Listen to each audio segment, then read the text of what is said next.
Good morning from Santa Barbara. Spill the tea with D&E.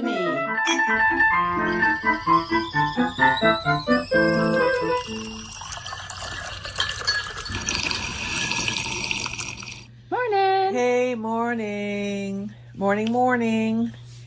What are you drinking this morning? PG Tips. Nice. And your go-to. Yeah, that's my go-to. I've got some bright hibiscus rose tea. It's like a sunset. Decided to jump into my mug this morning. Yeah, I like my PG Tips. 3 dunks. I don't like it too thick. I don't like it too strong. I can do bitter and sour first thing in the morning if I haven't had anything sweet yet. Yeah. It's my English friend turned me on to PG Tips. Oh, my God. 25 years ago. And it's just like, oh, my God, this is so good. Nice. I really like it. So welcome to Spill the Tea with D&E, where we chat about things that we're interested in discussing while we have our morning tea. Nice. And today, great topic, why girls' sports are exploding. Yes. Yay. I think a lot of it had to do with that. Seriously, I think that was just the aftershock of all the we're in California. Okay, in 2013, they passed a bill that boys can play on girls' sports. So the eyeballs started going on girls' sports. And then we just had some amazing athletes come up during that time, and the eyeballs started getting on them. And then, of course, we had an amazing soccer team, girls soccer team, and then now it stinged off to basketball and created a revolution in women's, the WNBA for basketball, which is nice. And girls are getting bigger, they're getting stronger, more and more can dunk. So the game's changing. This is so right up your alley. So in order for me to dive in, I'm working on learning Latin. I'm going to review a new word for the day. This is Athleticaissance. Oh, okay. Athleticaissance is the powerful rebirth and rapid growth of youth athletics, especially among girls and young women. Yeah. Well, the nice thing is over the last decade, we brought in lacrosse, which I grew up with lacrosse back east, but we brought in for the girls, lacrosse, girls wrestling, which is, for the last decade. Flag football has exploded for boys and girls. Soccer. I played soccer when I was back in the Soccer's the just 80s. Getting a lot more attention again, more back east, but we've always had soccer. But it's not like it's not a big thing. It's it's a gigantic thing, but here in California, I would say football is kind of still dominant for boys football. Girls softball has really gotten way up there. I mean, girls volleyball. An athlete signed $1 million contract. Wow. And an NIL contract to play in college, $1 million. Excellent. So it's just happening. I mean, there's just so much. I mean, when I grew up, if you're a millionaire, that was a big thing. Billion wasn't even talked about. Now they skipped right over billion. Now they're talking trillion. Okay, I think Elon Musk is our first trillionaire. You know what I mean? So it's like crazy, that kind of money that's out there. Women in sports, teens in sports, it's more than the sport. It's about building confidence. It's about learning leadership skills. It's also learning how to win and lose, right? Stay graceful and humble, and discovering what you're capable of. It's really important to be in your body, right? Right. And one of the ways to really be in your body and see what your body can do is through sports. Yeah. Well, that's the upswing, but the downswing is they're still cutting out a lot of sports. Yes. For women across the country. Yes. For example, tennis teams. Yes. That's getting cut out. Wow. Girls golf teams. That's getting cut out. Wow. So there's a lot of smaller volleyball programs are getting cut out. So I don't know. We need to reshuffle and redistribute the money a little bit better, so everybody has a chance to play. And at the end of the day, you want to go where you're wanted and you want to play. And the nice thing is you can jump schools. Mm-hmm. You're not. So if your program gets, demolished, then you can find another place to go. It's not the end of the world. It's all depends upon how much heart you have to still want to participate in it. After high school, I didn't get picked up for anybody because I moved in my senior year, but I could have gone anywhere really back east. But my senior year, so I kind of fell off the radar. But I just walked on, and I never not made the team. Yeah. Well, so I walked on to every single team. I didn't care. I didn't care what the options were or whatever. I just showed up. I don't care if I had to. I mean, I did it for 3 sports. That's just unheard of. Yeah. And I want to give a shout out to flag football. If you have never watched kids play flag football, the rules are slightly different, and it's a safer sport. You don't end up having to wear helmets when you're playing a Yeah, flag. I played in college. I played at Westmont. Yeah. I actually lost to and you can in the championships. I just want to bring that up, Dominique. And that's the reason why we lost is because my flag fell off.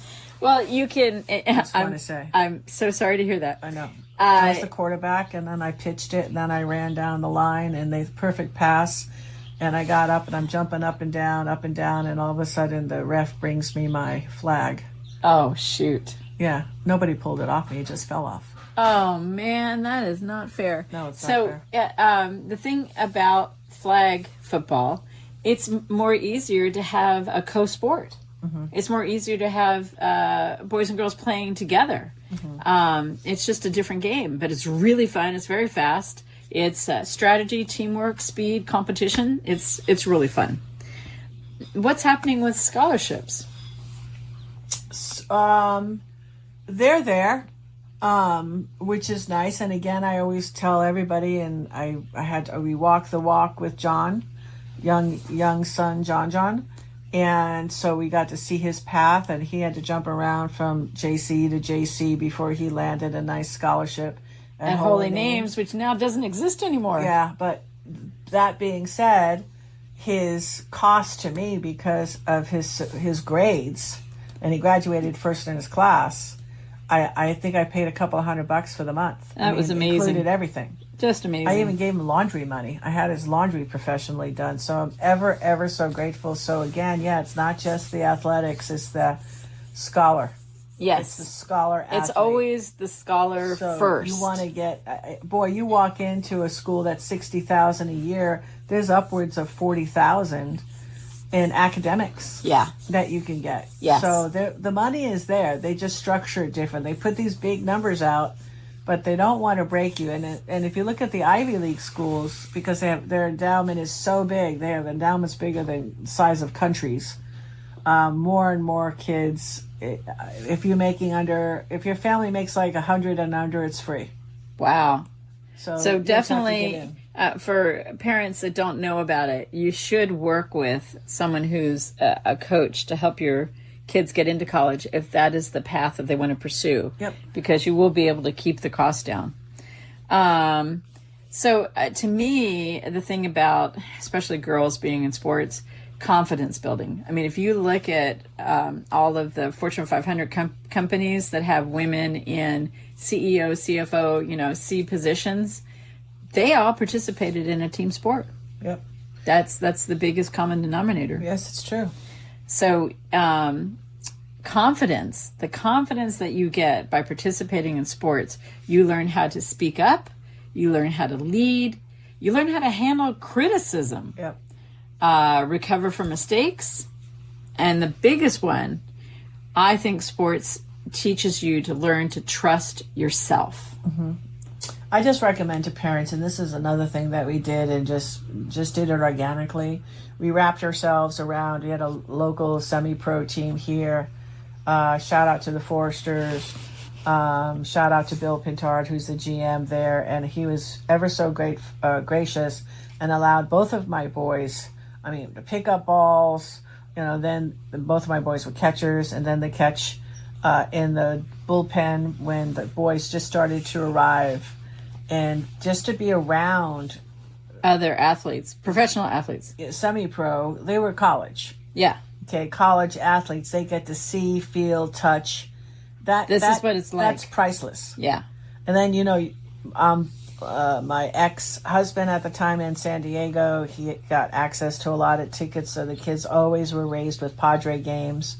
So then they got to see it on the professional level. And then I lucked into a couple of tickets, nice seats in Dodger Stadium. So that's what you do. You just surround yourself with the what if. Yeah. And you just sit back and just put them in the right place and see if something sticks. That's all. That's really all you got to do. And I'm sure you found that coaching girls is different than coaching boys. Oh, big time. But the whole thing is every success story whispers you can do this too.